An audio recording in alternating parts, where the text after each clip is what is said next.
अस्सलाम वालेकुम वरहमतुल्लाहि वबरकातुहू। मक्की टीवी चैनल नई वीडियो के साथ हाजिर है और बात होगी कोलरुश उस्मान की। तो चलिए आगे बढ़ते हैं और बात करते हैं आज की आने वाली वीडियो की। और इस वीडियो की इब्तिदा करते हैं 2-4 लीक होने वाली खबरों से और फिर उसके बाद आने वाली वीडियो के बारे में या आने वाली किस्त के बारे में तफसील से बात करेंगे कि इसमें क्या कुछ होने वाला है। और ये भी कि उस्मान गाजी पहले ट्रेलर में जैसा कि नज़र आ रहा है कि गायब नज़र आ रहे हैं और दूसरे ट्रेलर में भी कुछ उनका जिक्र किया गया है कि वो गायब हैं, तो आखिर कहाँ गायब हो गए हैं। तो इन सब वाक़यात पर पूरी तफसील से बात करेंगे। पहली लीक होने वाली खबर काफ़ी धमाका खेज़ है और वो खबर हलीमा खातून से मुतालिक है। हलीमा भी आजकल उदास फिर रही है, माँ के करीब होते हुए भी दूर है और दिल तो उसकी तरफ खिंच रहा है मगर ख़ुद को ज़बरदस्ती रोक रखा है। तो खबर ये है कि हलीमा खातून बहुत जल्द कबीले में किसी शख्स पर हमला करने वाली हैं। अब सवाल ये है कि ये हमला किस पर होगा। ये बात तो अब तक सामने नहीं आ पाई कि हमला किस पर होगा। अलबत्ता खबर जारी करने वाले या खबर लीक करने वाले शख्स के मुताबिक ये वाक़या बड़ा ही अहम होगा और किसी बहुत ही अहम शख्स या शख्सियत को निशाना बनाया जाएगा। जहाँ तक हमारा ख्याल है या हमें महसूस होता है तो इस हमले का निशाना फातिमा हो सकती है, ओलगीन भी हो सकती है। इसके अलावा उस्मान गाजी और बाला खातून की बहुओं में से कोई एक बहू भी हो सकती है, क्योंकि हलीमा को बदला लेना है और फिलहाल उसके सामने ऐसी सूरत हाल तो हरगिज़ नहीं है कि वो बाला खातून या उस्मान वगैरह पर या उनके बेटों पर हमला कर सकें। तो ज़ाहिर है कि वो किसी ऐसी शख्सियत को निशाना बनाएगी जो उसे अपने करीब रखेगी और उसकी तरफ से मोहतात भी नहीं होगी और उस पर भरोसा वगैरह करती होगी। तो उस लिहाज से लगता है कि फातिमा को ही निशाना बनाया जाएगा और फातिमा उसके करीब है, तो मुमकिन है कि आने वाली किस्तों में या फिर आने वाली किस्त में हलीमा फातिमा को निशाना बनाते हुए नज़र आ जाए। दूसरी लीक होने वाली खबर यनी शहर के हवाले से है। जैसा कि आप जानते ही हैं कि एक गुज़श्ता सीज़न के तकरीबन जो आखिरी निस्फ हिस्सा था उसमें कहानी को कबीले ले जाया गया था और वजह वही थी कि रेटिंग इससे बेहतर हो जाए। और फिर रेटिंग पर फ़र्क भी पड़ा था और हालात व वाक़यात भी बहुत बेहतरीन हो गए थे, एक्शन में भी बहुत फ़र्क पड़ गया था। उसके बाद से अब तक यनी शहर को दोबारा कहानी में शामिल नहीं किया गया। सिर्फ एक बार इस सीज़न में सिर्फ एक बार शामिल किया गया है, नाम लिया गया है। और फिर जब बगावत हुई थी सोगोत में भी, लुकास ने बगावत करवाई थी, सोगोत में भी तबाही हुई थी और यनी शहर में भी। तो उसके बाद एक सीन में अलाउद्दीन को यनी शहर पहुंचकर वहां बगावत को ख़त्म करते हुए दिखाया गया था। यानी यनी शहर का महल वगैरह वहाँ भी नहीं दिखाया गया था, बस एक गली वगैरह को दिखाकर कहानी को एक तरफ लगा दिया गया था। दरमियान में ये खबरें भी सामने आई थीं कि दरअसल यनी शहर का महल दूसरे ड्रामों के लिए इस्तेमाल किया जा रहा है और इसीलिए उसे कोलरुश उस्मान वाले अपने ड्रामे में इस्तेमाल नहीं कर रहे। लेकिन अब जिस किस्म की तैयारियां वहां होती हुई नज़र आ रही हैं और काय कबीले के परचम भी वहां आवेज़ा नज़र आ रहे हैं, उससे ज़ाहिर हो रहा है कि आने वाली किस्तों में हम यनी शहर को देखने वाले हैं।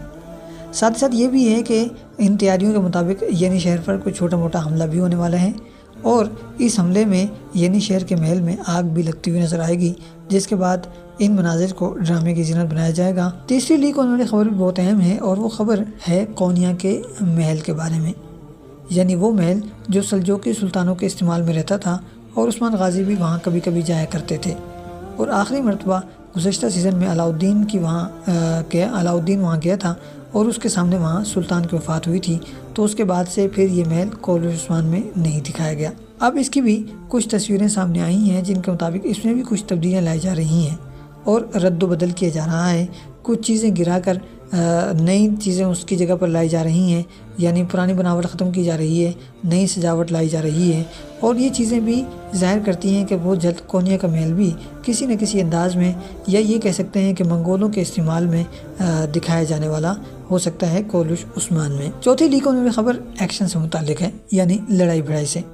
और इस एक्शन में आपको कई सारे किरदार नज़र आने वाले हैं। अलाउद्दीन है, ओरहान है, एलबाई है, यूसुफ है और सारोजा भी शामिल है।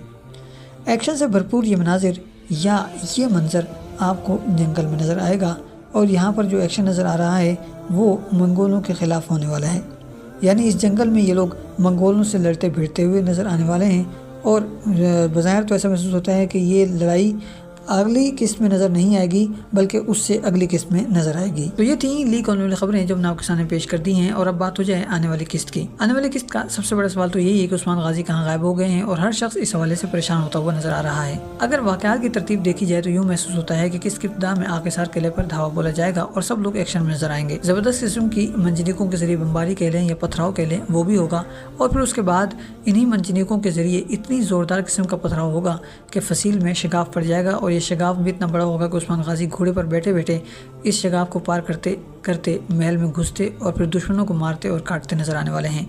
اور محل کے اندر گھسنے کا ایک مطلب تو یہی ہے کہ یہ قلعہ فتح ہو جائے گا، اور جب قلعہ فتح ہو جائے گا تو پھر اس کے بعد آگے کے واقعات شروع ہوں گے۔ البتہ یہاں ایک سوال یہ رہ جاتا ہے کہ قلعے کی فتح کے بعد یہ قلعہ کس کے حوالے کیا جائے گا، اور ساتھ ہی ساتھ یہ کہ اس قلعے کی فتح کے بعد کیا صوفیہ ماری جائے گی اور لوکاس کا کیا ہوگا۔ یہ سوال کافی دلچسپ ہیں، مگر ان کے جواب کیا ہیں اس کے لیے ہمیں ذہن کے گھوڑے دوڑانے ہوں گے۔ جہاں تک ہمارا خیال ہے تو لوکاس کے خاتمے کا وقت آ چکا ہے، اس لیے کہ کہانی چونکہ منگولوں کی طرف مڑ رہی ہے، لہٰذا بازنطینیوں کا جو چیپٹر ہے اسے بند کرنا پڑے گا، اور وہ بند ہوگا تو ہی دوسرا چیپٹر کھلے گا۔ اس لیے ہمارا خیال ہے کہ آنے والی قسط میں لوکاس کا خاتمہ ہو سکتا ہے۔ رہ جاتی ہے صوفیہ، تو صوفیہ کا مشن ابھی پورا نہیں ہوا، یعنی صوفیہ اور اس کی بیٹی بوینا کی کہانی ادھوری ہے، پوری نہیں ہوئی، اور جب تک حلیمہ اپنے ماں باپ کو یاد نہیں کر لیتی اور صوفیہ کو پھنسا کر یا پکڑوا کر اپنے ماں باپ کی مٹھی میں نہیں دے لیتی تب تک صوفیہ زندہ رہے گی۔ اور اب جب کہ لوکاس مارا جا چکا ہے، قلعہ بھی فتح ہو چکا ہے، اور وہ اپنے سپاہیوں سے بھی ہاتھ دھو بیٹھی ہے، یعنی کہ اس کی طاقت ختم ہو چکی ہے، تو اب وہ منگولوں کے ساتھ اتحاد کرے گی اور پھر عثمان غازی کا خاتمہ کرنے کی کوشش کرے گی۔ جیسے کہ پہلے یا دوسرے ٹریلر میں آپ نے دیکھا کہ حلیمہ نے جب اسے بتایا کہ قبیلے میں کیا کچھ ہو رہا ہے تو اس نے کہا کہ اب آیا ہے نا عثمان میری مٹھی میں۔ اس کا مطلب یہی ہے کہ صوفیہ اب عثمان غازی کو منگولوں کے ساتھ مل کر نقصان پہنچانے کی کوشش کرے گی۔ آکسار قلعے کی فتح کے بعد عثمان غازی واپس اپنے قبیلے جائیں گے اور وہاں انہیں منگولوں کی آمد کی خبر ملے گی، اور اگر آپ فرض کر لیں کہ قلعہ فتح نہیں ہوتا تو اس کی وجہ یہی منگول ہوں گے، کہ عین ممکن ہے کہ یہ لوگ آخری وقت میں آ کر ان لوگوں کو بچانے کی کوشش کر لیں۔ بہرحال یہ منگول آئیں گے اور عثمان غازی سے بیعت طلب کریں گے اور ساتھ ہی ساتھ ٹیکس بھی طلب کریں گے۔ ظاہر ہے کہ عثمان غازی اس وقت ان کی بات نہیں مانیں گی اور ان لوگوں کو کسی بہانے سے یا 1-2 دن کی مہلت وغیرہ کی بات چیت کے ذریعے قبیلے سے روانہ کر دیا جائے گا۔ جب یہ لوگ قبیلے سے روانہ ہو جائیں گے تو پھر اس کے بعد عثمان غازی رات کے وقت قبیلے سے شارٹ ہو جائیں گے، اور اب سوال یہ ہے کہ یہ پھر کہاں جائیں گے؟ تو اس کا پہلا جواب تو وہی ہے کہ یہ اب سفید داڑھی والوں کے پاس جائیں گے اور پھر ان کی مدد سے یا ان سے مدد طلب کریں گے یا پھر معلومات وغیرہ فراہم کی جائے گی، اور پھر اس کے بعد منگولوں کے خلاف خم ٹھونک کر میدان میں اتر جائیں گے۔ دوسرا خیال یہ ہو سکتا ہے کہ منگولوں کے کچھ مطالبات ایسے ہوں گے جو کسی بھی صورت میں پورے نہیں کیے جا سکتے، تو ان منگولوں کے خلاف کوئی ایسا قدم اٹھانے یا کسی ایسی شخصیت سے ملاقات کرنے گئے ہوں گے جو ان منگولوں کے لیے مصیبت اور پریشانی کھڑی کر سکتی ہے۔